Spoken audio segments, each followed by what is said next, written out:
Apakah ancaman ini yang dihadapi oleh pasukan UNIFIL benar-benar dari Israel saja atau kemudian ada pihak-pihak lain? Kita ini kondusif dan masyarakat di Libanon itu kondusif. Kita meyakini ini adalah tembakan yang dilakukan oleh Israel. Israel mengklaim bahwa serangan ini dilakukan oleh Hizbullah, padahal investigasi belum mulai benar-benar dilakukan. Ya, menurut saya prematur apa yang disampaikan oleh Duta Besar Israel untuk PBB ya. Meminta pemerintah untuk menarik pasukan kita yang ada di Lebanon. Nggak mungkin. Kalau misalnya secara sepihak langsung menarik nggak mungkin. Kenapa nggak mungkin? Pasukan ini sudah di BKO-kan ke PBB. Apakah Anda setuju dengan ketika tidak bisa ditarik, tapi untuk next batch-nya tidak ada? Pemerintah kita juga harus menjamin dari tingkat keamanan dan keselamatan anggota yang dikirim ke sana.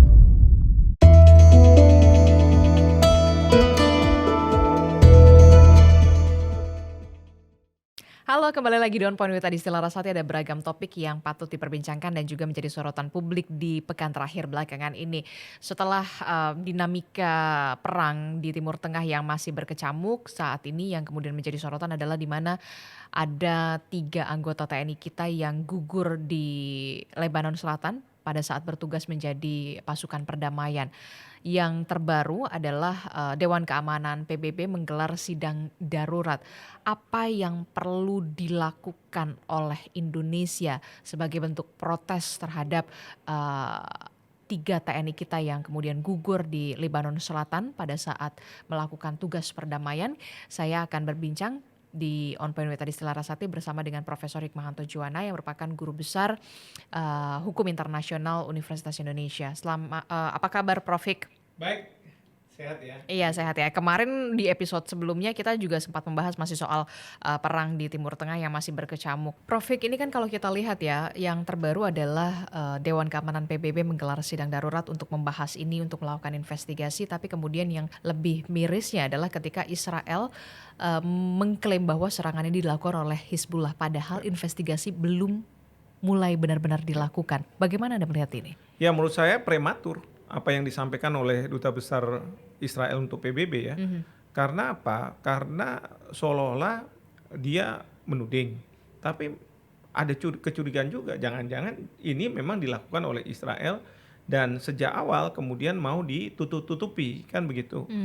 Padahal harusnya prosedurnya penyelidikan dulu, penyelidikan nanti selesai menemukan siapa yang bertanggung jawab.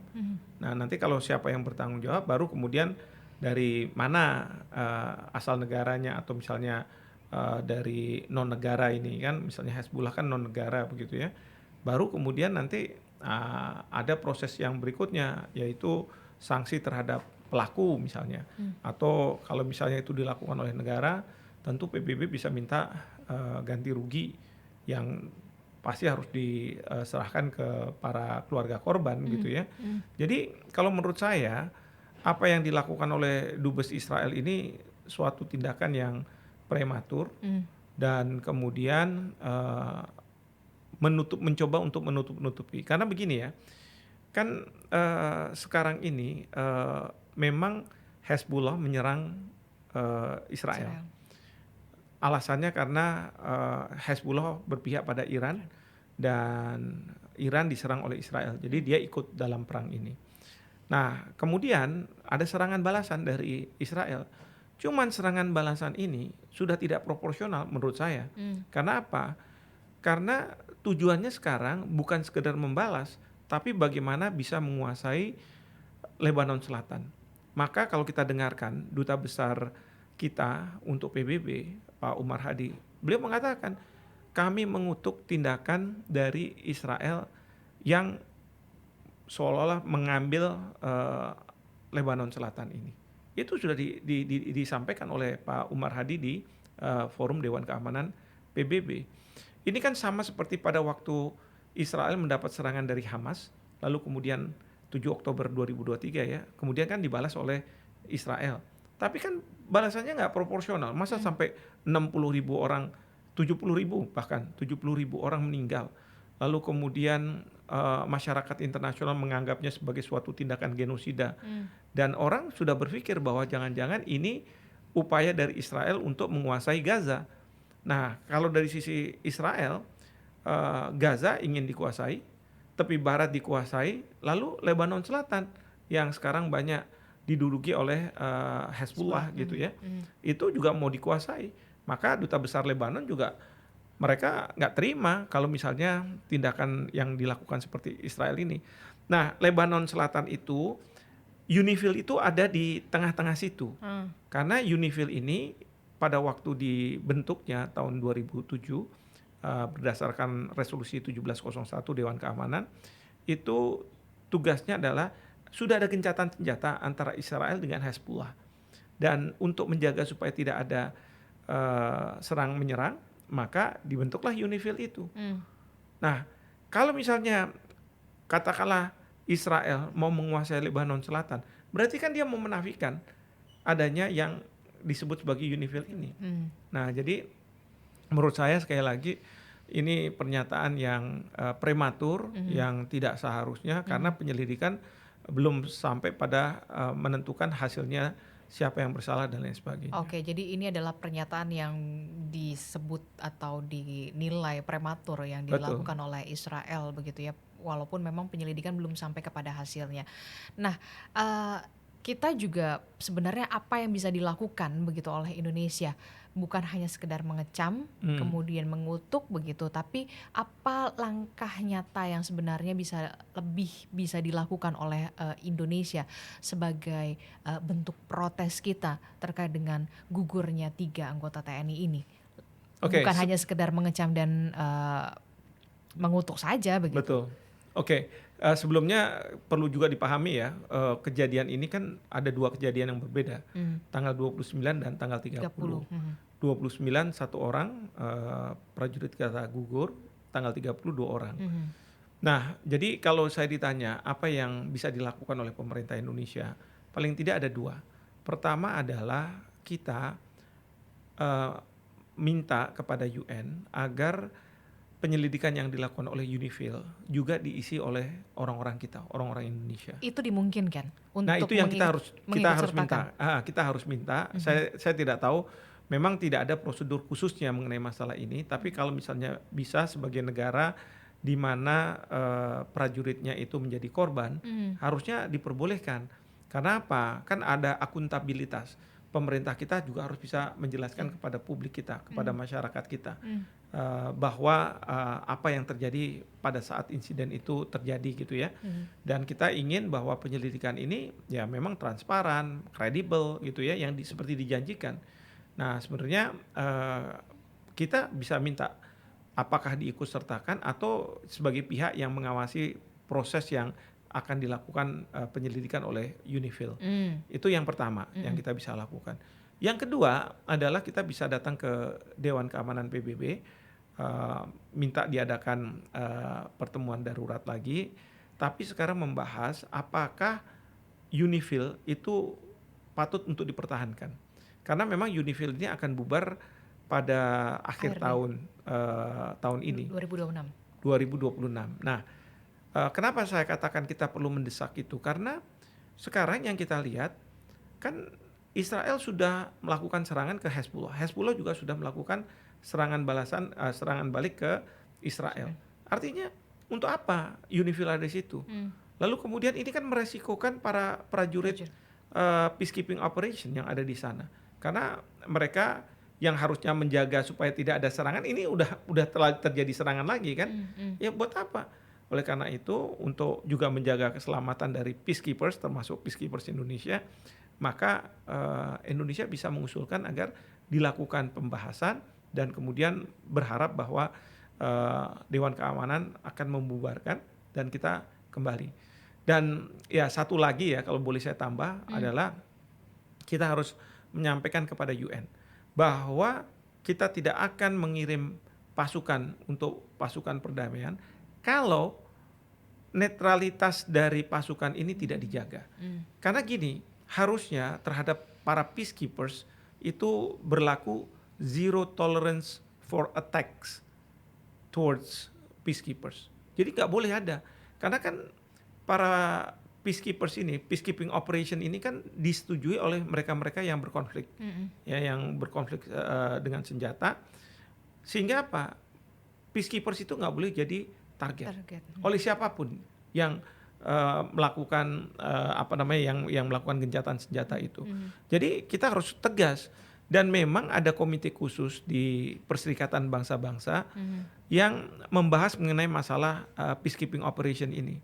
Nah, mungkin di sini kita Indonesia harus tegas mengatakan, ya, bahwa kita tidak akan mau melakukan penyumbangan terhadap pasukan. Oke, dan itu adalah salah satu bentuk protes kita, bentuk ketegasan kita, pemerintah Indonesia, karena memang 3 anggota TNI kita memang sudah gugur begitu ya Betul. saat bertugas dalam misi perdamaian.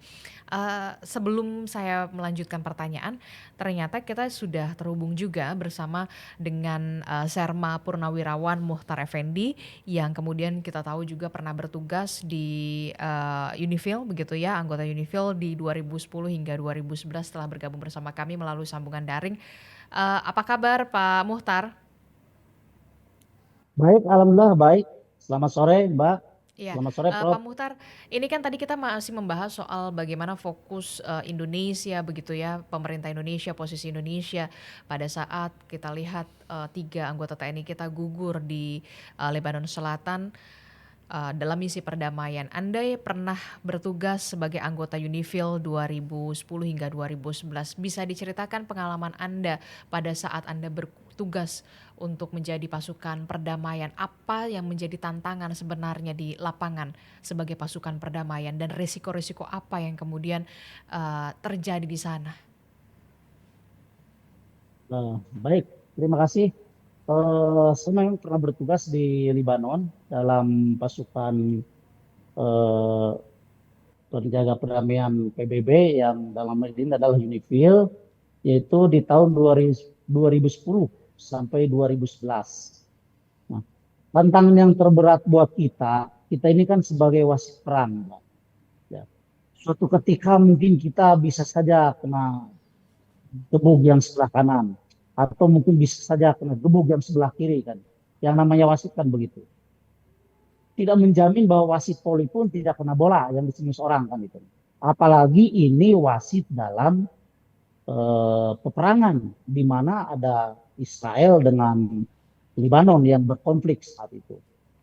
Nah, beberapa kejadian pada saat kita berada di Lebanon itu, pernah suatu ketika ya di tahun 2009 pada saat pergantian pasukan antara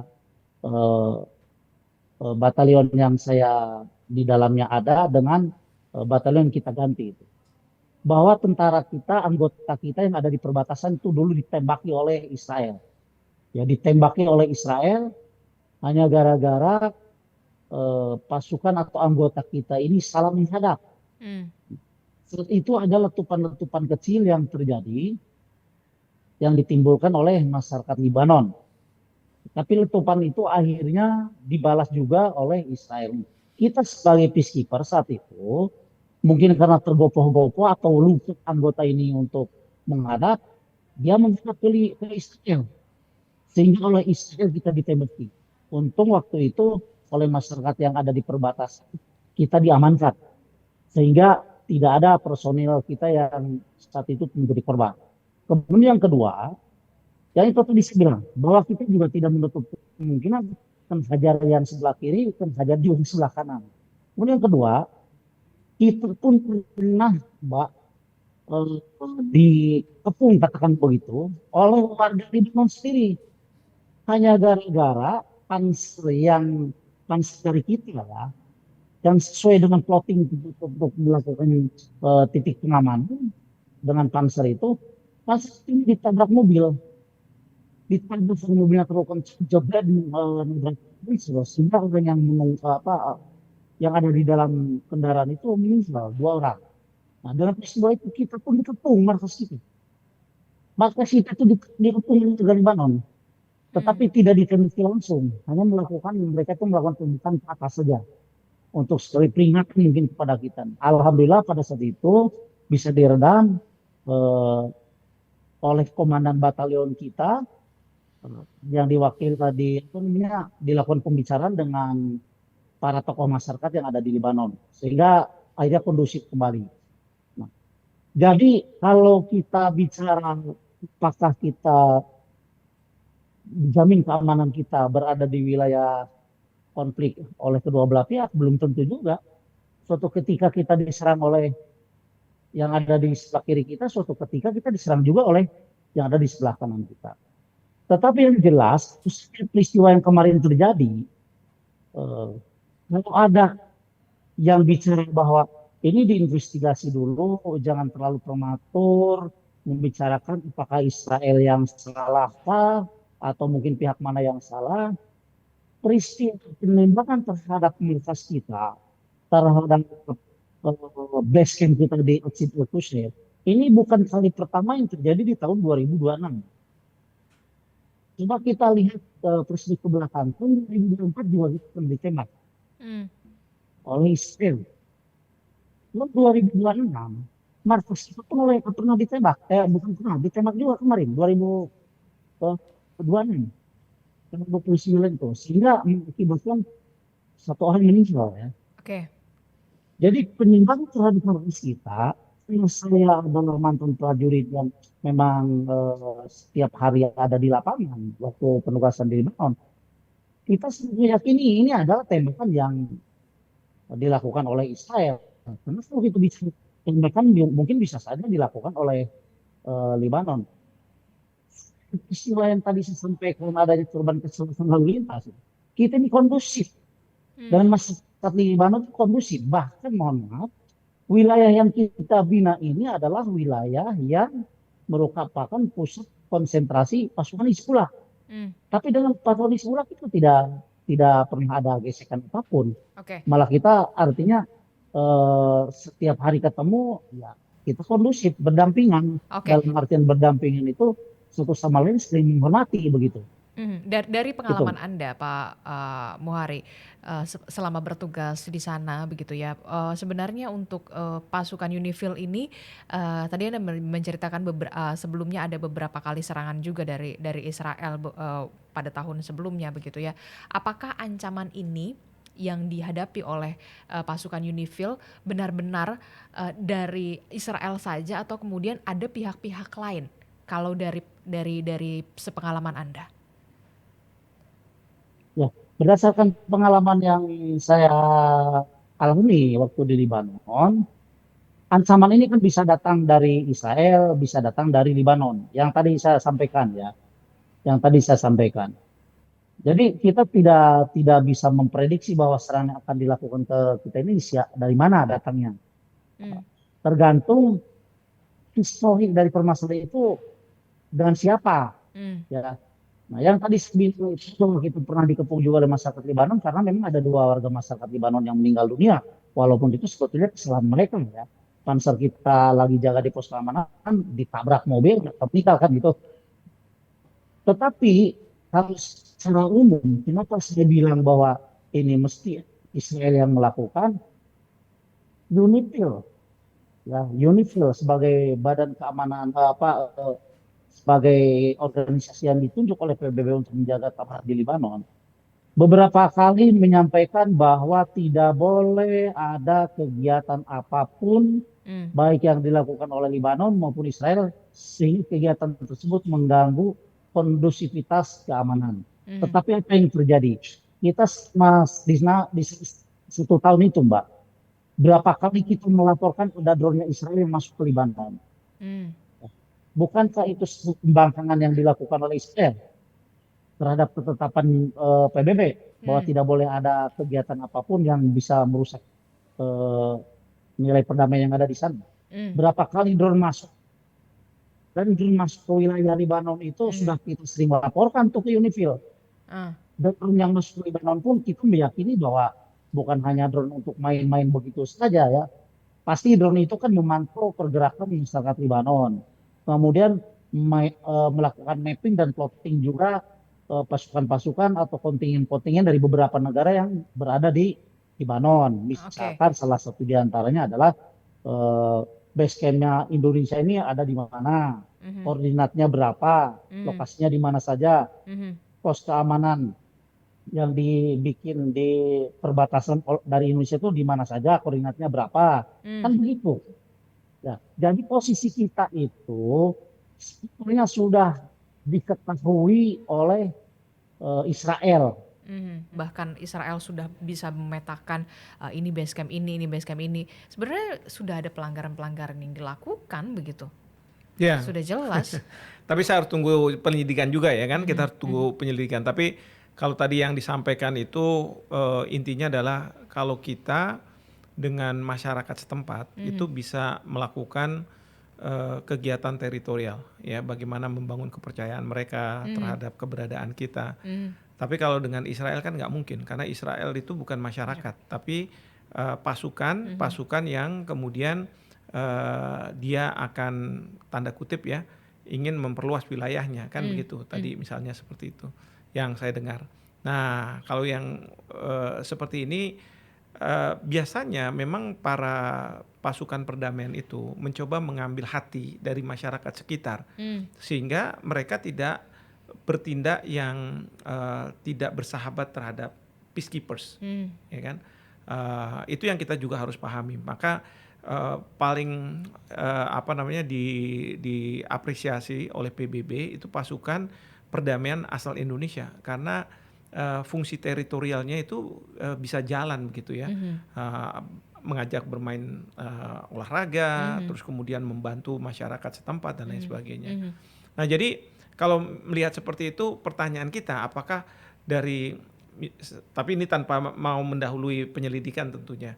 Apakah iya mereka yang bersahabat dengan kita ingin mencelakakan kita, kan Mmm. begitu. Mhm. Tapi kalau misalnya ya ini dari jauh dan dia pakai senjata eh, ingin memperluas wilayah. Nah, ini kan jadi permasalahan gitu Permasalahan. ya. Nah, itu dia yang kemudian jadi, pertanyaan saya selanjutnya begini, tadi kan Anda menyebutkan, Prof. Ada, opsi-opsi yang bisa kita lakukan begitu, salah satunya adalah, kita bisa diikut sertakan, Hmm, dalam penyelidikan begitu, betul. investigasi entah itu, sebagai pengawas atau juga ikut berkontribusi melakukan Hmm. investigasi di sana. Selain itu sebenarnya kalau dari case sebelumnya begitu, ada nggak case-case semacam ini yang kemudian, bisa, eee, menjadi bentuk protes lainnya begitu? Misalkan ada pergantian ganti rugi atau segala macam yang lebih lebih lebih konkret begitu, Ya. walaupun tidak ada apapun balasan yang, bisa sebanding dengan nyawa kalau menurut Betul, saya. betul. Ada. Ada bukan putusan maaf, advisory opinion ya, pendapat hukum dari Mahkamah Internasional. Mhm. Ini kasus yang terkenal kalau misalnya kita sebagai mahasiswa hukum mengambil hukum internasional pasti dipelajari Mhm. yaitu reparation for injuries. Jadi pada tahun 1948, pada waktu itu Israel masih belum menjadi anggota. Eh, ada salah satu pejabat dari PBB Mmm. yang bertugas untuk melakukan mediasi. Mhm. Nah, dalam melaksanakan tugas itu tiba-tiba ada serangan dan mediator ini terbunuh. Nah, memang isunya adalah pada waktu itu pertanyaannya apakah PBB atau negara dari sebenarnya sih PBB, apakah PBB dapat mengajukan klaim ganti rugi Mmm. terhadap pihak-pihak yang melakukan serangan ini. Pada Mhm. waktu itu ya Mhm. sudah diketahui Israel begitu kan. Mhm. Nah, ternyata memang PBB bisa. Jadi tidak harus negara asal dari kewarganegaraan dari pejabat ini. Mmm. Karena kalau yang tadi saya istilahkan mereka yang warga negara yang kita sudah apa ya di assign ke PBB itu berarti sudah di bawah kendali operasi dari PBB.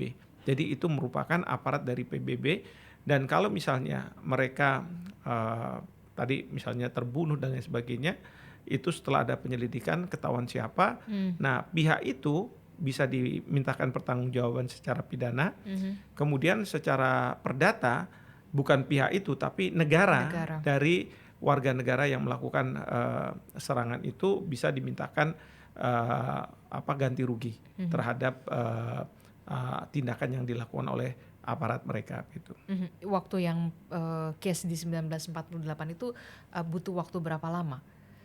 48 kemudian ada putusan tahun 49, tapi setelah itu ya langsung dilakukan ganti rugi ya dari pihak Israel, karena memang pertanyaannya adalah apakah PBB bisa mengajukan klaim ganti rugi itu atau tidak begitu ya. Dan oleh Mahkamah Internasional dikatakan ya itu PBB yang berhak untuk mengajukan klaim ganti rugi. Oke. Nah, ini kan kalau kita lihat ya,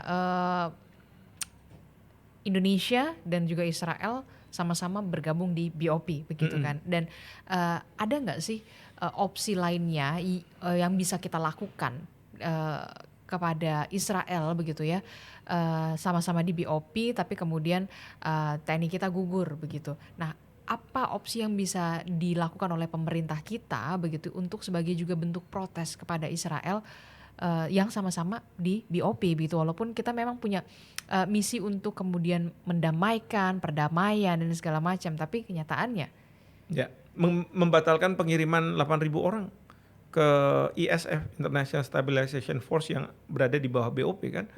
Nah, kenapa saya katakan seperti itu? Kita kan nggak mau meresikukan prajurit-prajurit kita untuk masuk ke ISF, dan ISF ini untuk diketahui itu bukan pasukan perdamaian PBB. Kenapa? Karena kalau pasukan perdamaian PBB memang ada resolusi, misalnya 2803 pendirian dari BOP, terus kemudian juga ISF. Tapi kalau misalnya itu merupakan pasukan perdamaian PBB, itu harus ada resolusi Dewan Keamanan tersendiri. Nah ini nggak ada. Nah ini nggak ada. Buktinya apa? General Jeffers yang dijadikan panglima untuk ISF itu ditunjuk sama Trump. Nggak ada misalnya dari PBB, nggak ada. Jadi kita tahu bahwa pasukan ini adalah bukan pasukan perdamaian, ya. Dan itu nanti indikasinya adalah apa? Pakai baretnya. Pasti mereka nggak pakai baret biru. Pakai baretnya adalah baret dari negara-negara pengirim, ya. Itu satu. Yang kedua, kan ISF ini kalau kita lihat di dalam resolusi 2803, tugasnya antara lain adalah melakukan demilitarisasi dan satu lagi adalah perlucutan senjata. Terhadap siapa? Di situ disebutkan sebagai non state actor. Artinya siapa? Hamas. Artinya apa? Prajurit kita harus berhadapan sama Hamas. Sementara Hamas, Osama Hamdan sudah mengatakan, pokoknya kalau misalnya ada pasukan mau internasional yang ada di Gaza, maka itu sama saja menggantikan posisi dari IDF. Mereka mau menyerang kita, menyerang dari pasukan ISF, yang artinya menyerang pasukan kita kan. Masa kita mau dijadikan target seperti itu? Itu kan sama aja seperti menyerahkan. Iya, kalau dalam bahasa Jawa tuh nabok nyilih tangan gitu. Nabok orang, si Israel ini mau nabok si Hamas, tapi minjem tangannya tangan Indonesia. Kan kita nggak mau. Belum lagi kalau misalnya pasukan kita yang ada dalam ISF seperti pasukan perdamaian, dia bisa melakukan pembinaan terhadap masyarakat sekitar, ya, masyarakat Palestina. Jangan-jangan Israel bilang, kok kamu akrab-akraban sama situ? Kamu udah berteman ya? Kamu melawan saya ya? Sebelum kamu melawan saya tembak dulu, saya serang dulu. Gak bisa dong kayak begitu. Jadi ini juga menurut saya kalau kita mau protes ya terhadap tindakan perilaku dari Israel. Dan kita lihatlah, Israel tuh nggak bisa dipercaya. Kenapa? Karena dalam perang melawan Iran juga, kan Israel ini yang mendorong-dorong Trump untuk melakukan serangan ke Iran. Ya kan? Karena mereka punya kepentingan.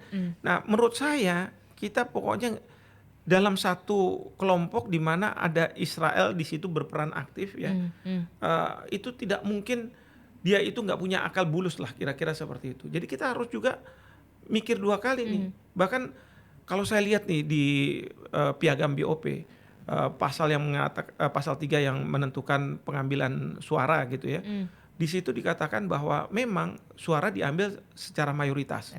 Nah, kalau mayoritas kan negara-negara Islam, negara berpenduduk Islam akan bilang pokoknya Gaza damai tapi harus ada two state solution. Tapi Israel cuma satu nih. Dia nggak mau Israel berdiri. Trump sebagai chairman ada ketentuannya, tapi dengan ketentuan mendapat approval, persetujuan dari chairman Trump. Nah, kalau berhadapan dengan negara-negara Islam sama Israel, siapa yang mau dia pilih? Kan pasti Israel, walaupun dia satu. Wah.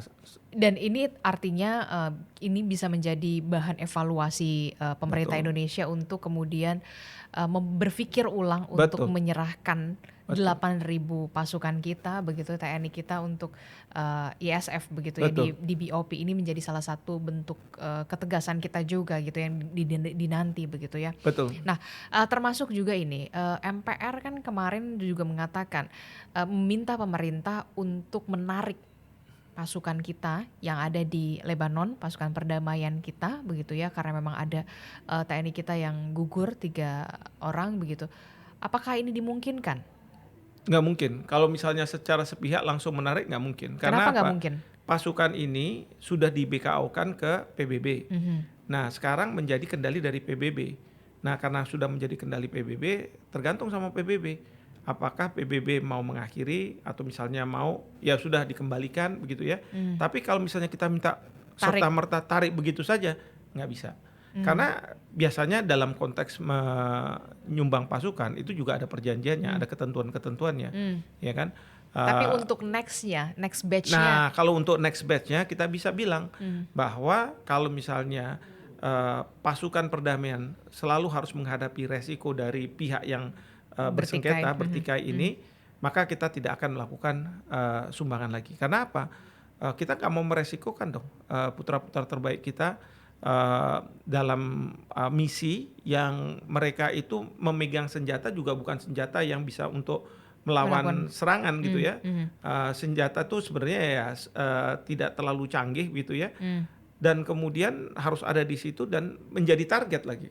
Nah, itu yang menurut saya kita harus tegas mengatakan ini. Oke, kalau Pak Muhari bagaimana? Anda sependapat dengan yang dikatakan oleh Prof. Hik begitu ya. Kalau memang PBB ini kan kalau sekarang kita tidak bisa serta-merta menarik pasukan kita begitu ya, pasukan TNI kita untuk ditarik semuanya begitu. Tapi kemudian untuk next batch-nya gitu kita punya kesempatan untuk tidak akan mengirim lagi pasukan begitu untuk misi perdamaian di PBB. Kalau Anda sendiri dari kacamata Anda yang pernah berpengalaman di sana begitu kan, apakah Anda setuju dengan ketika oke tidak bisa ditarik tapi untuk next batch-nya tidak ada? Jadi saya sepakat dengan apa yang disampaikan oleh Pak Prof. Hikmawanto bahwa dengan adanya peristiwa yang terjadi di tanggal 29 dan 30 itu tidak bisa menyebabkan pemerintah kita menarik secara sepihak pasukan yang ada di PBB. Karena setahu saya yang memang saya pelaku di lapangan pada saat itu, kita masuk bergabung dengan UNIFIL itu karena adanya perjanjian pengiriman pasukan antar pemerintah kita dengan PBB. Sehingga dukungan terutama dukungan material dan logistik begitu ya, termasuk gaji yang kita terima di Libanon itu gaji yang berasal dari PBB. Jadi dari mulai kita berangkat, kemudian kita melakukan aktivitas di sana, sampai kita balik lagi ke Indonesia, itu ditanggung oleh PBB. Oke. Tentu saja pembiayaan ini dikeluarkan oleh PBB berdasarkan perjanjian dengan pemerintah kita. Jadi kalau tiba-tiba dengan adanya peristiwa kemarin yang terjadi sehingga mengakibatkan gugurnya 3 orang anggota TNI kontingen dari kita, terus kita menarik begitu saja, saya pikir itu tidak bisa dilakukan. Oke, tapi Kecuali untuk next kalau batch-nya, memang apa yang disampaikan oleh Pak Prof itu next ya berikutnya bahwa kita menyampaikan kepada PBB dengan situasi dan eskalasi keamanan di wilayah yang berkonflik ini tidak memungkinkan lagi untuk anggota kita dikirim sebagai kontingen Garuda di UNIFIL, ya itu bisa saja terjadi. Karena pemerintah kita harus menjamin, selain PBB yang menjamin, ya pemerintah kita juga harus menjamin dari tingkat keamanan dan keselamatan anggota yang dikirim ke sana. Demikian. Oke, nah Mbak. ini kita akan melihat juga apa respon dari netizen kita, begitu netizen Indonesia yang ya ini menjadi kesedihan kita juga, ini menjadi duka kita juga begitu ya, karena ada misi perdamaian yang seharusnya mendamaikan, yang seharusnya tidak ikut terlibat diserang, kemudian tapi justru 3 anggota TNI kita yang berprestasi justru gugur di sana begitu ya. Kita akan lihat apa kata netizen kita terkait dengan hal ini, kita akan lihat bacakan. Salah satu di antaranya ini dia. Gugur dalam penugasan merupakan kebanggaan prajurit Sapta Marga. @mandala_03. Selanjutnya, @undang Herman 9025, tarik semuanya pasukan Indonesia, percuma jadi anggota PPB, nggak netral. Coba alat-alat negara, cuma jadi alat-alat negara besar saja mungkin ya. Oke, selanjutnya @cici, Indonesia ayo bangun, jangan tidur terus, ayo keluar dari BOP. Oke, selanjutnya Israel yang membunuh @novianovi 7584. Kemudian ada lagi, banyak juga ini ya komentarnya, @Rebi TV begitu ya, harus jujur dan memang itu diakibatkan oleh ranjau ormas Hizbullah di sana begitu ya. Karena ini masih dalam penyelidikan, tentu saja kita masih menunggu begitu ya bagaimana investigasi yang dilakukan oleh UNIFIL dan juga PBB pastinya.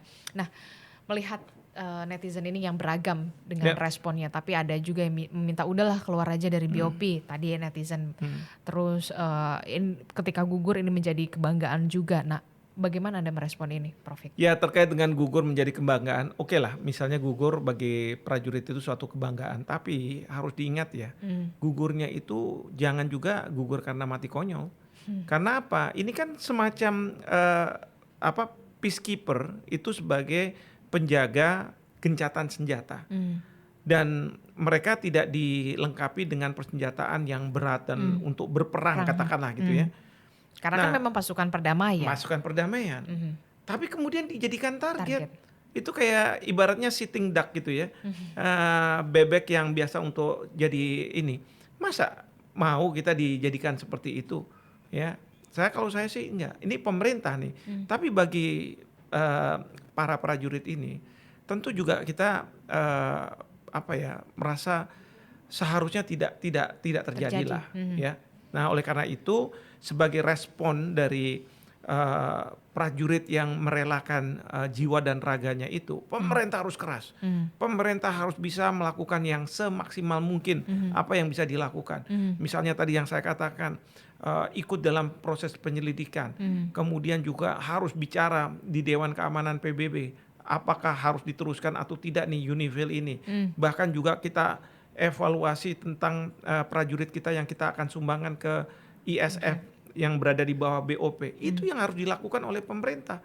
Kalau kita bicara bahwa pemerintah itu tidak mau bahwa prajuritnya yang sudah mempertaruhkan jiwa dan raganya itu ya sia-sia begitu kan. Dan posisi tawar kita kuat. Posisi tawar kita kuat. Sekarang semua dunia bicara soal 3 prajurit itu yang meninggal. Lalu kemudian tadi ada juga komentar tentang udahlah jujur aja ini Hezbollah. Saya nggak bisa katakan bahwa itu Hezbollah karena belum ada penyelidikan. Dan penyelidikan itu kan nanti siapa tahu ya. Saya nggak mengatakan itu. Bisa juga Hezbollah, tapi bisa juga ini false flag. Ya kan? False flag itu kan kelihatannya Hezbollah tapi dilakukan oleh pihak lawannya dia. Itu yang terjadi misalnya di Arab Saudi kemarin itu ya, kilang minyaknya katanya, oh ini serangan dari Iran. Ternyata ada agen-agen Mossad di sana. Nah, ini kan kita harus jeli dan lihat nih penyelidikannya seperti apa. Nah, dan kita juga tidak mau kalau misalnya penyelidikan ini dibelok-belokkan gitu ya, karena mungkin ada kepentingan-kepentingan Israel dan lain sebagainya. Ada orang-orang yang bisa digerakkan. Ini makanya penting kita juga harus ada di tengah-tengah sana. Paling tidak sebagai pengawas untuk mengamati proses yang dilakukan ini. Begitu. Oke, Pak Muhtar, kalau dari kacamata Anda begitu ya, adik-adik junior Anda begitu ya Pak Muhtar, gugur 3 orang begitu, berprestasi dan punya kedisiplinan tinggi begitu. Apa yang ingin Anda sampaikan dan 3 poin kritis Anda untuk next selanjutnya menyikapi hal ini? Baik, terkhusus saya sampaikan kepada anggota TNI yang ada di Libanon yang sekarang masih melaksanakan tugas berniat PBB, tetap jaga semangat dan jiwa korsa, kemudian jangan pernah kendor mental kita melihat peristiwa yang sedang terjadi. Karena itulah resiko yang harus kita terima dan kita hadapi. Ya, bahwa kita sebagai prajurit itu setiap saat harus siap menghadapi kemungkinan yang akan terjadi, yang mana kemungkinan itu pun bisa saja merenggut kehidupan kita. tetap semangat, eh, yakini bahwa selama kita berada di garis komando yang benar, kemudian Tuhan berkehendak lain dengan kita gugur di medan perang, itulah jalan terbaik bagi seorang prajurit yang Hmm. berjiwa Sata Marga. Oke, untuk Demikian. Indonesia, pemerintah Indonesia. Kemudian untuk pemerintah Indonesia sendiri tetap berkomitmen bahwa kita akan selalu mengikuti atau eh, mengikut dalam melaksanakan ketertiban dunia sebagaimana yang diamanatkan oleh Undang-Undang Dasar 45. Tetapi juga tolong dikaji ulang bahwa daerah yang kita akan masukin nanti sebagai kontingen itu daerah yang menurut kacamata politik layak kita mengirimkannya atau harus dipertimbangkan lebih lanjut. Jangan sampai Mhm. anggota TNI kita dikirimkan ke daerah yang tidak diredam eskalasi Mhm. eh, keamanan, sehingga jelas ini akan membahayakan untuk kontingen kita sendiri dan Mhm. prajurit-prajurit terbaik kita sendiri. Demikian. Oke, kalau dari Prof. Hikmahanto, 3 poin kritis Anda. Pertama, pikirkan kembali kita masuk di ISF dalam kerangka BOP. Mhm. Yang kedua, kita harus tegas ke komite khusus yang menangani masalah pasukan perdamaian Mhm. bahwa kontribusi kita tetap akan kita lakukan sepanjang harus bisa dijaga, dilindungi para prajurit peacekeepers. Mhm. Dan terakhir, saya berharap bahwa pemerintah pada saat sekarang ini melakukan apapun yang bisa dilakukan secara maksimal untuk menebus gugurnya 3 prajurit kebanggaan kita. Oke, itu adalah harapan kita bersama begitu ya, ada ketegasan juga dari pemerintah termasuk juga investigasi kita akan kawal terus bagaimana Betul. begitu, harus ada yang bertanggung jawab pastinya terkait dengan gugurnya 3 anggota TNI kita dalam misi perdamaian UNIFIL di Lebanon Selatan. Terima kasih Profesor Hikmahanto Juwana selaku Guru Besar Hukum Internasional Universitas Terima Indonesia, kasih. dan juga ada Serma Purnawirawan Muhtar Effendi yang merupakan anggota UNIFIL 2010 hingga 2011. Terima kasih Pak Muhtar telah bergabung Sama-sama, bersama terima kami. kasih. Sehat Terima selalu. kasih, Prof. Terima Terima kasih kasih, Prof. Hik. Ri. Nah, itu tadi perbincangan kita soal bagaimana langkah yang harus dilakukan oleh pemerintah Indonesia terkait menyikapi 3 anggota TNI kita yang gugur dalam misi perdamaian di Lebanon Selatan. Kita akan jumpa lagi di episode selanjutnya. Terima kasih sudah menyaksikan di On Point with Adistila Rasati. Sampai jumpa.